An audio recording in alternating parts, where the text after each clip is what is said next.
Thank you so much for watching. Nigel Farage joins us as always on a Tuesday night and joins us from London.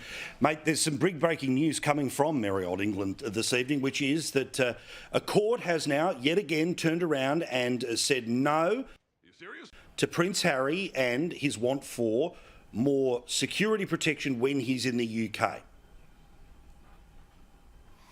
Yeah, I mean, poor old Harry and Meghan. I mean, you must feel sorry for them. I mean, can you imagine being involved in an 80-mile-per-hour, 2-hour car chase on the island of Manhattan with several near-fatal collisions? Gosh, the last time I was there, you wouldn't get above 20 miles an hour, let alone 80.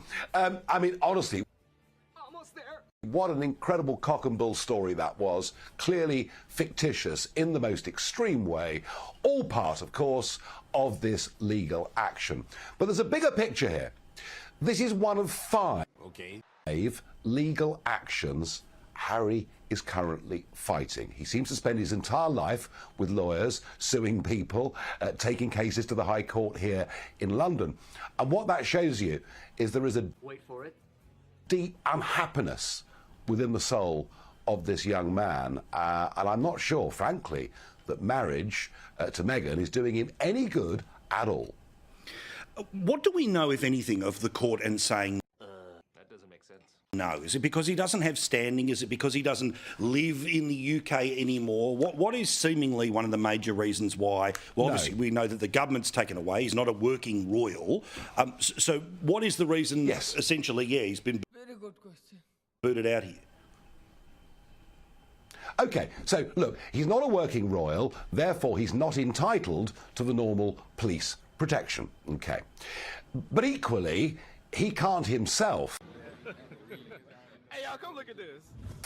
hire, you know, the Metropolitan Police to look after him. You know, they're not guns for hire. So basically, if when he, on his rare trips when he comes to England,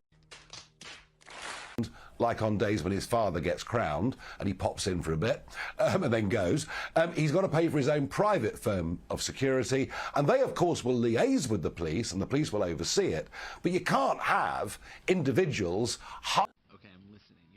hiring out our police force. They're there to work for the state. But of course, as ever with him, he wants to have his cake and eat it. He wants it both ways. And as I say, he really is just a very, very sad, angry young man. Well, and also, you know, this is a scenario where we've seen how it works when it comes to the private security firms. They end up taking him from the semi-armoured vehicle, or certainly the more protective vehicle, and put him in the back of a public cab. And I tell you what, many of the London cab drivers would, well, they wouldn't be all that enthused about offering him a secure ride around the city. Well, As has been said, after a 2-hour chase, the paparazzi finally managed to get away from Harry and Meghan. Excellently said. I think that Harry's faced with a really difficult decision because Meghan's had enough. You know, she's got itchy feet. After Matthew, after a very short period of time. Well, so what can I say? I mean, I actually share a birthday with Meghan Markle. So we're Leos. We're very impulsive. We like to be in the centre of attention. Don't just hang up, Matthew. Stay with us, Matthew. Don't quit. Don't quit the call. Stay with me. All right. Go on. Yeah. Sorry. I'm teasing you. And, right. And that's the point, isn't it? We get bored of things quickly and we want to move on to the next thing, you know. A little bit childish in that respect. And that was my fear that when Harry did marry Meghan, that she may have joined the stardom, you know, as you say in the US, the royals are elevated to star status. But she's done the Duchess role now, and she's ready for something new. Poor Harry is now faced with a decision: divorce, so he can stay with the firm, or him leaving. That doesn't make sense. Leaving the family and pursuing other things, probably in the US, and maybe even he'll star in a few roles himself. We don't know, but that's the decision he's made. It may be because he wants to sort of, you know, take a little bit of distance from the royal family. Also,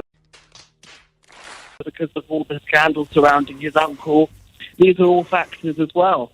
But, in terms of, watching what's going on, you don't need to watch Netflix to see The Crown. You just tune into the news. It's much more exciting. Stop it. Well, I know. I think yesterday was a whole new episode of The Crown, actually. And of course, Matthew, you're talking from a country that brought the monarchy back in 1975, and the reintroduction of the monarchy seemed to be a very good thing in Spain. Well, ever the historian, Nigel.